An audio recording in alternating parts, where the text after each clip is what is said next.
Hi everyone, and welcome back to my channel. So if you were brave enough to watch the hour and 20 something minute drafting video, I wanted to start out with that just because I use these blocks to create all of my other patterns. So by understanding how I got to that point, then you can see the way that I change things up on them whenever I go forward.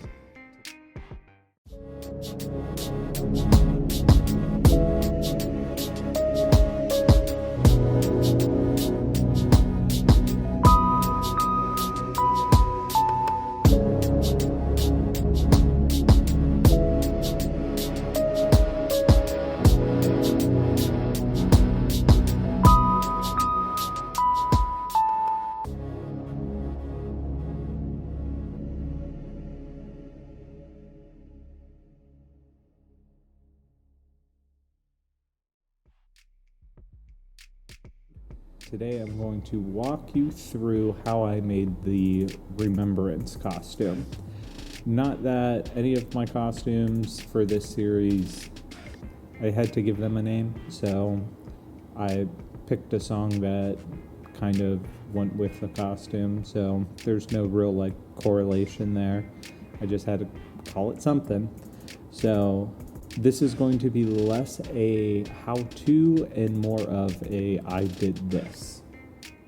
I start off by tracing out my basic block, and I'm using my extra small Leo. You can see me matching them up and realizing again that my backside is backwards. So I'm adjusting the leg hole on the front because I want it to be a little bit lower for this costume.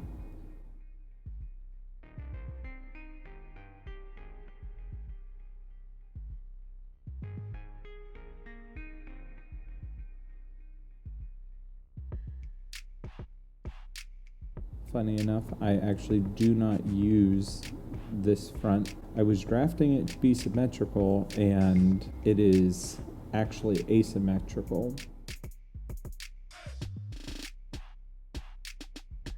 So I'm cutting out the back, and then I'm going to start putting in my design.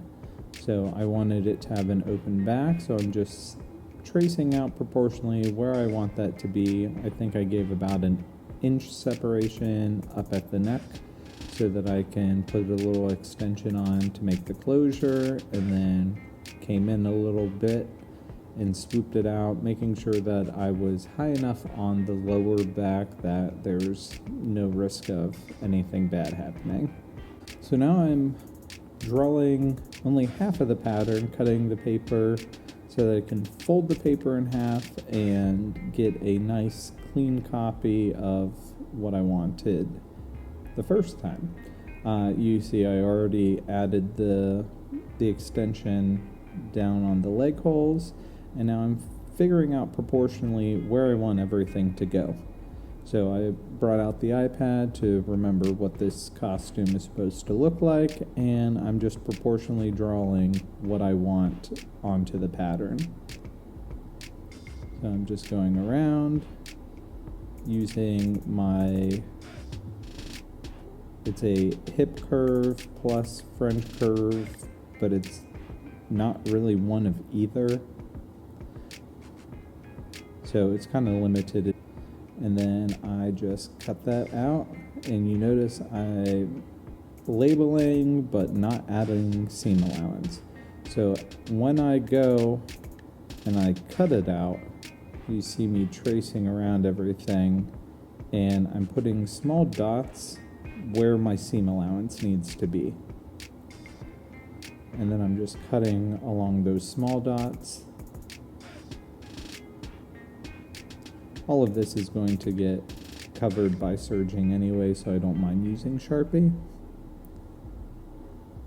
So the base of it is that nice purple velvet. Now this pink is an underlayer. Now you can really see these small dots that I'm using.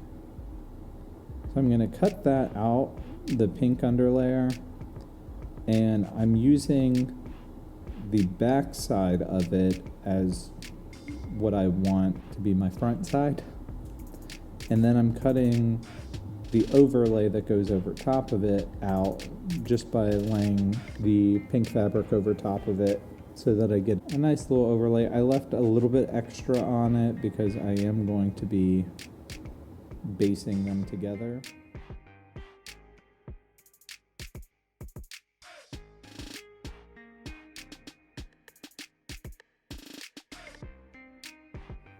And here I am basting. I only do this so that I can treat them as one continuous fabric instead of trying to make sure that everything is sandwiched together properly as I go from sewing one to sewing the other. I'm just continuing to baste. You can see some animals running around.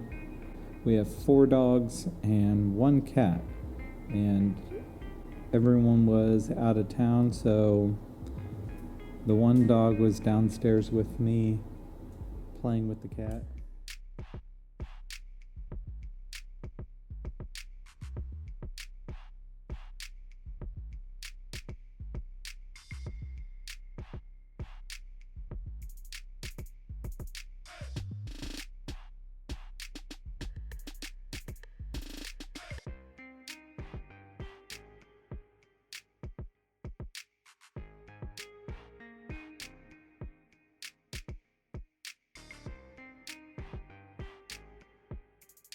And just continuing to baste.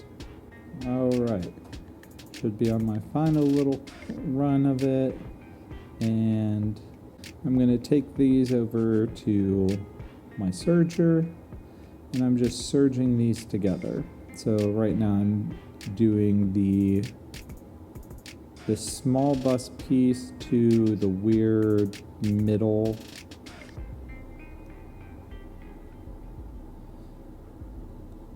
just keeping those pressed together as I run them through the serger. And then tragedy strikes. So I didn't realize whenever I was sewing them together, I actually matched up the edge to the wrong spot. With the way that curves down and curves into the side seam, it creates a gentle slope in.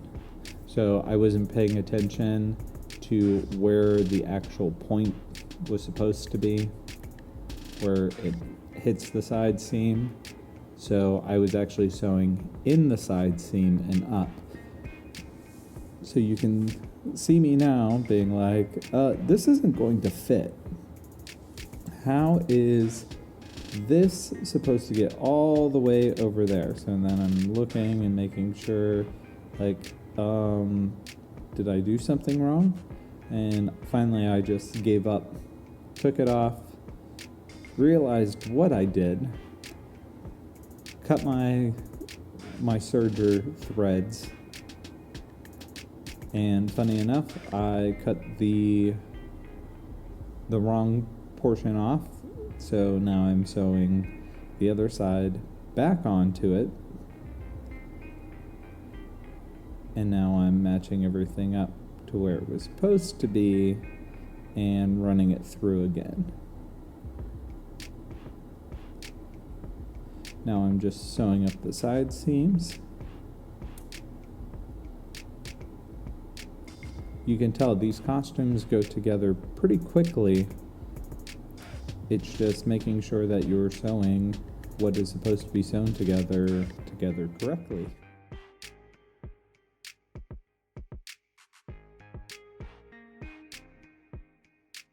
I'm going to match up the shoulders, just making sure that everything is aligned.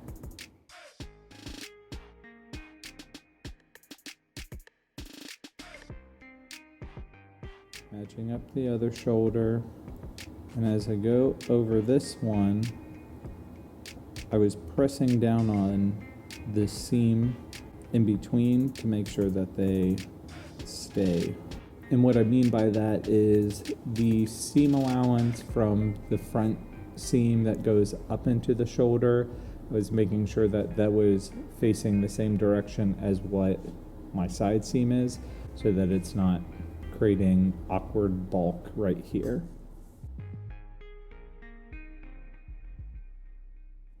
Now I just sewed up the crotch seam. Now I'm drafting the collar. So I'm going in, marking how long I want my collar to be in half measurement, and then curving it upwards, deciding that I want it to be a 2-inch collar. So I fold the paper, realize, this is not the way that I actually want to do it.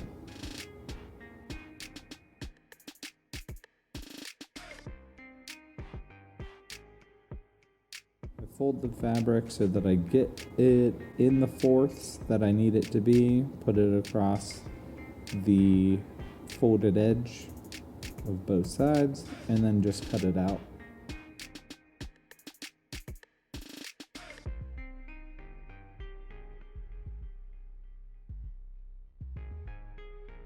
I'm sewing up the side seams of the collar, or the center back of the collar.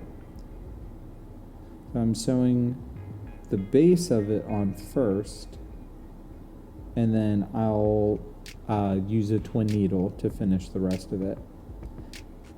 Now I'm putting on some clear elastic, and this goes all the way around the open back so that it compresses so it doesn't gape away from the body, since that area technically has no support inside of it.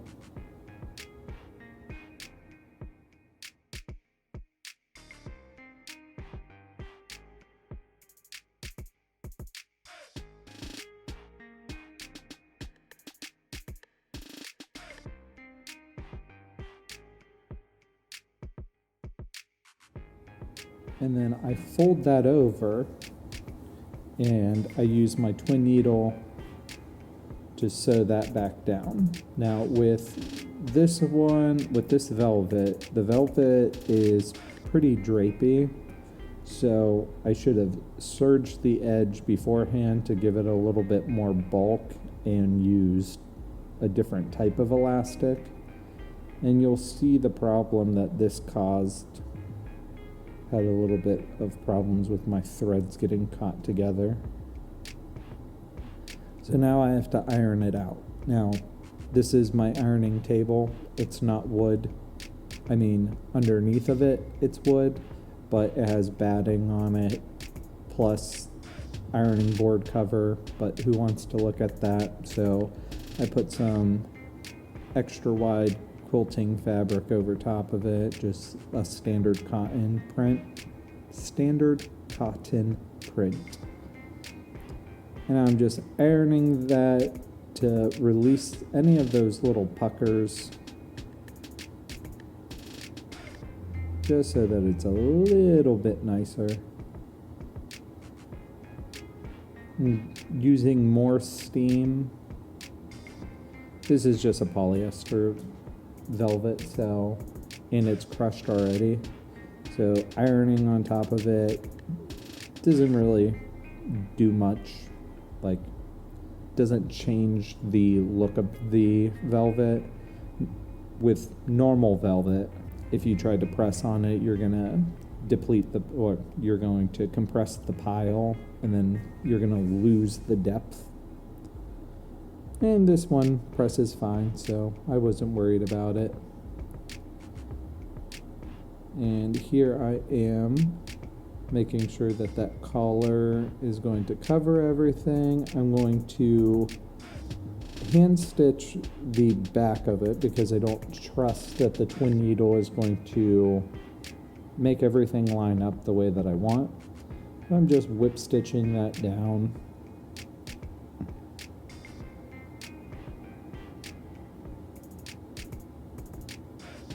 Making sure that I get a nice little point on the end. And then I do that to the other side as well.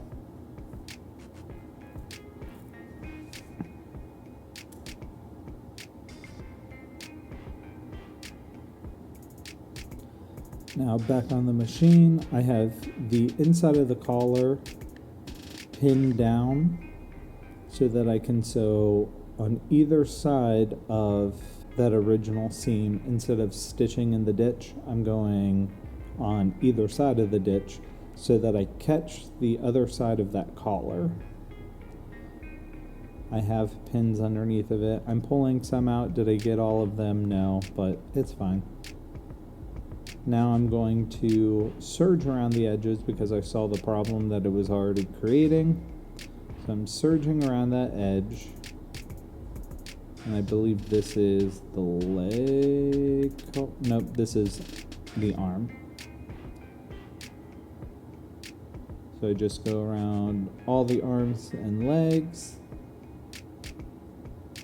Again, making sure that the seam allowance is pointing the same direction that it was sewn previously, so that it's not twisted one way or another. You just see that I lift my presser foot up, press it down, and keep my finger on it as it goes through.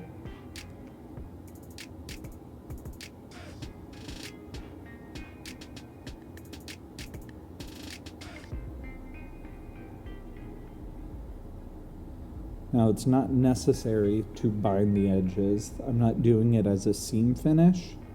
I'm doing it for support. It makes it a little bit heavier on that outside seam. Now I'm just oh nope, I'm not zigzagging. I'm using my twin needle to secure that elastic down. So I switched to a black elastic that's a little bit heavier.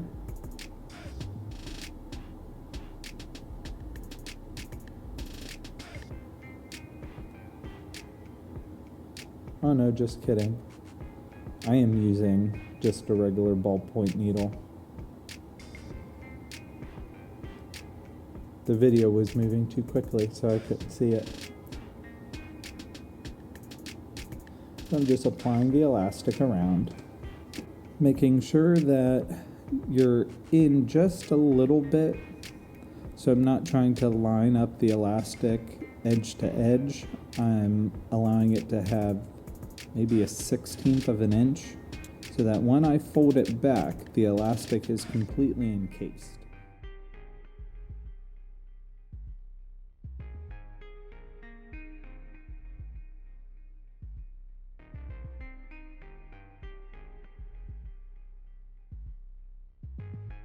And all this zigzag stitching is going to be flipped onto the inside. So now I'm using my twin needle. So I'm only going to get two nice little lines on the outside, and on the inside it's going to crisscross all over what I did on the inside.